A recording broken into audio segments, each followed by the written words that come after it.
So you're probably wondering why you're staring at a white towel. Well, today on Ancient DOS Games, I'm not going to tell you what game I'm reviewing. Instead, I'm going to show you. That's right, today we're looking at Firehawk, also known as Thexder the Second Contact. And I really wish I could do more games like this, like show you the full box and manual and everything, but unfortunately a lot of the games I own either came with just a jewel case, or it wasn't anything because it was a download, or I kind of lost the box and manuals over the stretch of time. What are you going to do? So anyways, let's take a look inside. You take the slipcover off, and you end up with a fairly generic Sierra box, but it's fitting. It's got some picture of some mountains on it.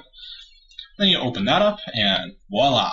You got all the goodies inside, including some 5 1/4 inch discs, which you get 3 of, and some 3 1/2 inch discs, which you get 2 of.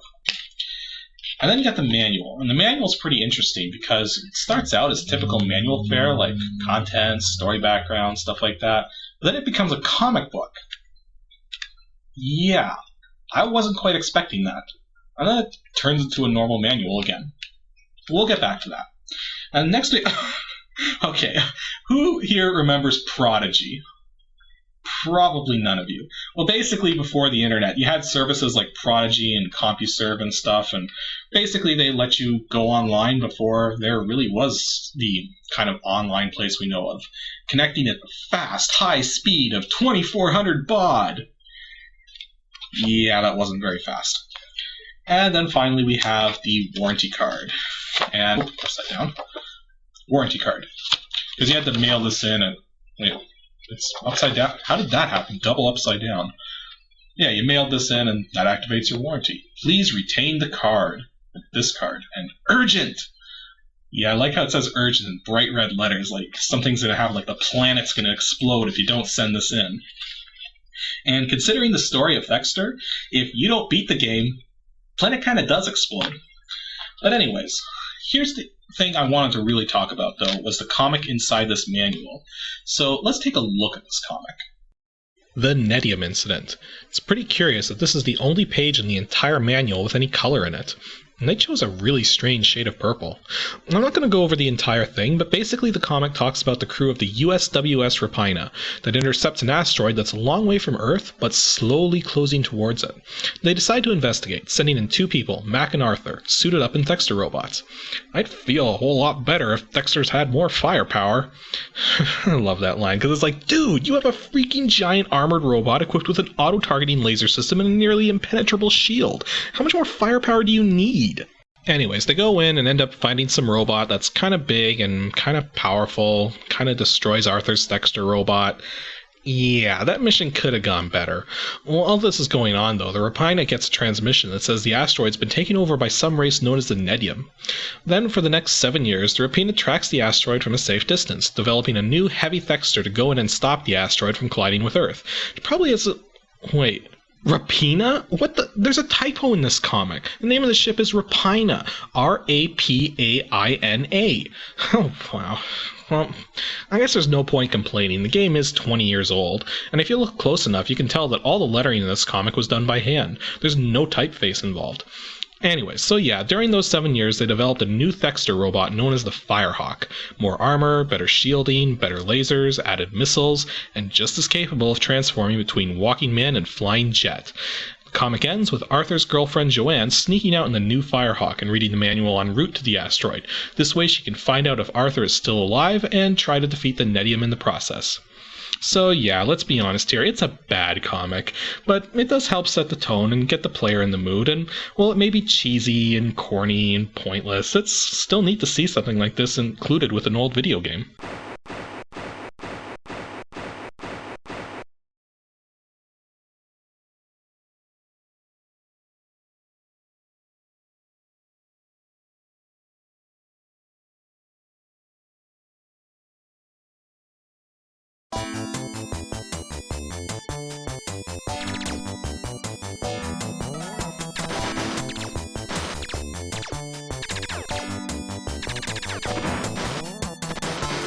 So enough about the comic. Firehawk the game is infinitely better.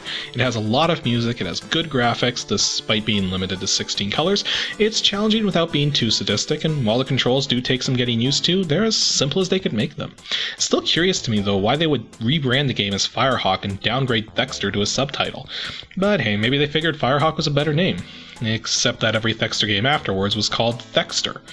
So I guess they clued in that they shouldn't have done that. I mean, could you imagine the mess if they had kept the Firehawk name going? Probably be almost as bad as the naming fiasco Rambo went through. The naming choice is actually what kept this game off my radar for virtually my entire life, until I accidentally discovered it when looking up information for my 12th Ancient DOS Games episode, when I reviewed the original Thexder. If you haven't watched that episode, you may want to do so before watching this one, because I do make a few references back to it. So, you ready? Then let's take a look at the game stats. Firehawk was developed by Game Arts and published by Sierra Online in 1990. It's a one-player run-and-gun platformer and features multiple graphics modes, and here's where things get interesting, because the game supports the MCGA 256 color graphics chipset, but doesn't actually use a 256 color palette at any point in time, meaning the 256 color mode looks identical to its Tandy 16 color mode. My guess is that the MCGA support was added strictly for compatibility reasons, since the MCGA chipsets of the time were not compatible with the EGA standard, which meant without MCGA support, any non-Tandy system lacking an EGA or VGA card would have been unable to run the game. And wouldn't that suck? However, unlike the original Thexder, they actually put their special dithering to much better use in this game, and thus the EGA 640x216 color mode really does look the best with the supported graphics modes. It supports multiple sound cards and almost obviously sounds its best with the Sound Blaster mode. Granted, the other sound modes have their own uniqueness to them, so really choose whichever mode you like the most. And as for its release date, yeah, it's still commercial. Finding a copy isn't too difficult, but the price can range anywhere from around $8 to $25, so make sure you shop around first. So one of the first things you'll notice going into this game is that it plays faster than the original Thexder, yet isn't actually as difficult. For the most part. Your laser energy doesn't burn away as quickly as before, and your shielding is a lot stronger and lasts longer too. Also, there's no score counter anymore, and there's no bonuses for not using your shield, so feel free to put that shield to use any moment you feel you should. Energy dispensing enemies are also pretty common, though in the later stages you tend to find them in large clusters, compared to early in the game when you find them scattered in small clusters as you go. The game also tracks your progress and saves it to disk, meaning you can continue from any mission you've previously played, and if you die while in a mission, you simply play the mission over instead of starting back from the beginning of the game. Or, if you happen to die in a boss area, you get a second chance to go after that boss again, but die twice in the boss area and it's back to the beginning of the mission as normal. There's a lot more to it than that though, as you can probably tell just by looking at the status bars. On the left side are your basic armaments, shield status and missiles, as well as your current mission and area numbers. Each of the 9 missions you face have 4 areas, with the 4th and final area containing the boss. On the right side are your option weapons, of which you can have 3 at any point in time. At the bottom is your shield status and your selected special weapon, as well as your coordinates and energy status. The middle circle is used for a few things, but we'll get back to that in a moment, because to understand what it's being used for, we have to discuss the controls first. Now, as I already mentioned, the controls take some getting used to, despite the fact they're fairly simple. You only have 3 controls really. You use the numeric keypad for movement in 8 directions, spacebar is your laser key, and then there's Z, or the shift key, whichever you prefer to use. In the original Thexder, Z activated your shields. However, in Firehawk, Z is your multi-purpose button. Pressing and releasing Z activates whatever special you have equipped, be it your shield, your missiles, or one of your options. Holding Z down for a moment charges a red gauge in the middle circle, which, once fully charged, pauses the game and calls up a special menu where you can choose which special item you want to assign to the Z key. Though this menu also has another neat feature listed as Contact. As you progress through the various missions, you'll come across communications pods and downed Thexder robots. By walking up to these and selecting Contact from your special menu, you can make contact either with someone on the Rapina who's monitoring your progress, or with whoever's still alive inside the Thexder you've come across. During this contact, an image of the person you're conversing with appears in the middle circle. It helps to add some story elements to the game, especially since a lot of those elements seem to get lost in the translation from the original MSX2 version of the game to the DOS version. But then they converted the introductory music as well, even though it's not used anywhere in the game. My discs for the game weren't in perfect condition though, so maybe those elements are there and I'm just missing them. I don't know. Having the missiles really does add an interesting aspect to the game. Like, I mean, do you burn an enemy down with your laser, fire missiles at it, or both? Well, the missiles can take out a lot of enemies in one hit, and you don't have to be facing the same direction you want to fire the missiles in. Heck, they'll fly straight up and straight down under the right conditions. But you do have a limited quantity of them, and while at the beginning of the game it will feel like you have tons of missiles, later on you really have to be careful which enemies you use them on because it gets progressively harder and harder to obtain more. Thankfully, the options you can obtain can really help out, though many of them have limited usage, so sometimes when you reach a situation where a certain option device can really help you out, you might as well use it instead of save it, because once you're past that part you may not need it anymore. Two great examples of this are the dart missiles and the napalm bombs. The dart missiles have no homing, which means they only fire straight forwards, but they're really powerful and can take out just about anything in a single hit, save for the bosses. The lack of homing though really does limit their usage to stationary enemies or enemies you're facing down a narrow corridor that take lots of laser energy or regular missiles to destroy. The napalm bombs fly downwards and explode into a line of fiery death that can take out pretty much anything that happens to be at the same level. So it only really works on things that stay on the ground, and unfortunately most enemies in the game don't stay on the ground. So there's very few places where the napalm bombs can really help. The other options aren't so limited in their usefulness. Firstly, there's stoppers, which freeze all the enemies in place for a while. Useful if you want to get by a bunch of enemies unscathed, but kinda useless if you're faced with a huge amount of enemies that take lots of damage that are blocking your way. Under those circumstances, you're better off with the flasher, which basically zaps all the enemies, and if they're weak enough, they'll disappear in a flash, as the name of the weapon implies. Next you have ECM, which is kinda like a dumbed down version of the stoppers in that it doesn't stop any of the enemies in their tracks, but does prevent them from firing shots at you. Lastly, you have the energy tank, which can only be used once but will refill all of your energy. Whenever you find an energy tank, I highly recommend you obtain it, and if you already have one, make sure you use it first since you can only hold one at a time. All this brings us back to that middle circle once again, because while a stopper or ECM is active, the middle circle will show you how much time is left before the effect wears off. And I should note that the timer is not in seconds, it actually counts down a little faster. I haven't actually timed it, but it feels like half-second increments. The game's not without its quirks, unfortunately. Some of these quirks can really help you, but some of them can be equally annoying. One of these is your weapons pod. Whenever you have any special options, a weapons pod will follow you around. The annoying aspect of this is that when you use a special weapon, such as the dart missiles or napalm bombs, they're launched from the weapons pod, and since it trails you, this means you have to time using these weapons slightly late compared to your position. Otherwise, you might not aim them where you intend to. The helpful part, however, is that the enemies and enemy shots are blocked by the weapons pod, which means in a pinch you can use it to protect yourself from enemies dropping directly on top of you, or you can use it to block them from approaching you down a narrow corridor, giving you ample time to either escape or burn them down with your weapons. Another quirk has to do with how enemies are processed. Only enemies and enemy shots that are on screen will get processed and move. Once off screen, enemies will stop moving and firing, and enemy shots will actually disappear completely. And then you can just slowly scroll the enemies back on the screen, one or two at a time, and finish them off at your own pace. The downside to this though is that some of the areas of the game seem designed in such a way that things need to happen off screen in order for the game to progress in a way that won't get you hurt. The original DOS port of Thexder suffered from this as well, and I keep wondering if the Japanese versions of these games, which originally were not made for DOS, have these same issues or not. An example of this is a section where these little rolling orbs fall down, but you can't jump high enough to get all of them to fall down. In order to do that, you have to actually go up the spout to get more of them on the screen, and then very quickly turn around and escape before they come crashing down on you. And you have to do this several times to get them all out of the way. It's kinda annoying. Now, I will admit, I haven't beaten this game either. I did say it was easier than the original Thexder, but that's like saying Ninja Gaiden 2 is easier than the first Ninja Gaiden. Which is true, but they're both ridiculously hard games that take a ton of practice to beat.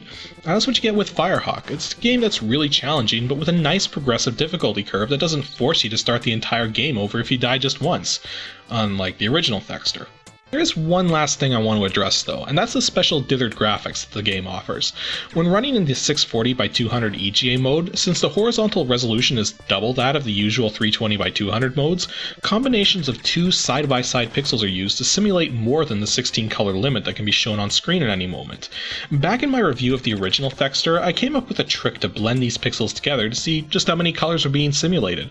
But I neglected to take gamma correction into account when blending the colors, which is something something I noticed when using my old blending trick to investigate the colors here in Firehawk. I have since figured out how to properly account for the gamma, and went back to the original Thexder to see if it made a difference, and it did not. It appears my original conclusion was correct. The original Thexder did not utilize this dithering trick very well. But does Firehawk? Well, let's take a look at a couple screenshots and find out. Now, this image here looks to have a lot of color variations going on. You may even notice that the explosions from your laser shots actually have transparent sections in this dithering, allowing for some very rudimentary translucency in this 16 color graphics. So first, let's count how many colors are on the screen right now. 7 colors. Not that many. Only allows for a total maximum of 28 possible color combinations. Now let's blend the pixels, this time remembering to take gamma into account. Oh yeah, now that looks good. Firehawk really does seem to take full advantage of its special dithering. How many colors do we have on the screen right now?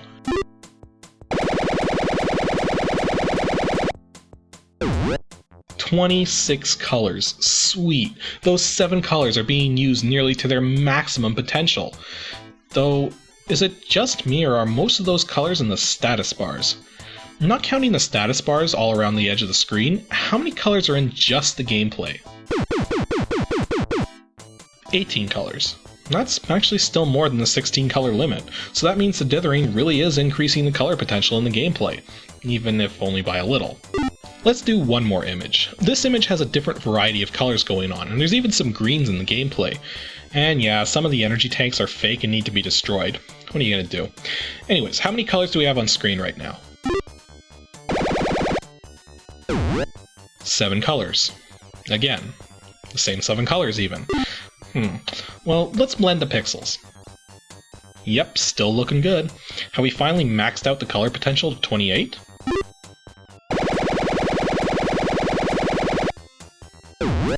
Actually, it's the exact same 26 colors as before. But there's green in the gameplay now, so surely the colors used in the gameplay is higher than before, right? Well, it's 18 colors again, just in the gameplay, but a slightly different 18 from the last screenshot. So I guess overall the dithering really is being put to better use than before, but it is still mystifying to me why they're only using 7 colors of the 16 they could be going for. Actually, now that I think about it, 7 would be the best number for dealing with compressed 3-bit graphics. But still, there's so much more they could have done with the colors. Anyways, not really much more to say about the game, so let's talk about the Dosbox settings. Firstly, you need to set the cycles count to auto, not to max. Setting cycles to max will cause the sound to play back wrong, and setting a fixed cycles count can also have the same effect. As for the graphics scalers, if you're going to use the EGA 640x200 mode with its special dithering, then leave the graphics scalers off, because they won't do much to help. If you play using the Tandy or MCGA mode though, then the graphics scalers will help to increase the quality. Joystick support is also extremely responsive, and is actually a frame or two more responsive than the keyboard, so if you have a joystick or gamepad, I recommend taking advantage of it. And that is all for the 20th episode of Ancient DOS Games. And as with every 10 episodes I complete, the next update is going to be a short little filler to talk about just any particular aspect of gaming. And just to remind everyone though, this web show only represents a fraction of my knowledge of gaming. I have experience with just about every game console out there, even though I only own about a dozen of them. I've beaten a huge variety of games, including the old, the new, and the absurdly difficult, such as System Shock 2 on Impossible difficulty, ActRaiser on Professional mode, Ninja Gaiden for the NES. Don't even get me started on how unfair that game is. And I've been a programmer for nearly 2 decades now, ever since I turned 10 years old. So when it comes to game development, things like programming, graphics, sound, music, I have a lot of insight to share. So if there's any particular topics you want me to elaborate on during my filler episodes, feel free to send your suggestions to adg@pixelships.com. Hint for the 21st episode's also going to be at the end of the filler, so make sure you stay tuned so you can send your guesses in. And again, thanks to all of you for watching, and let's look forward to the next 10 episodes of DOS gaming greatness.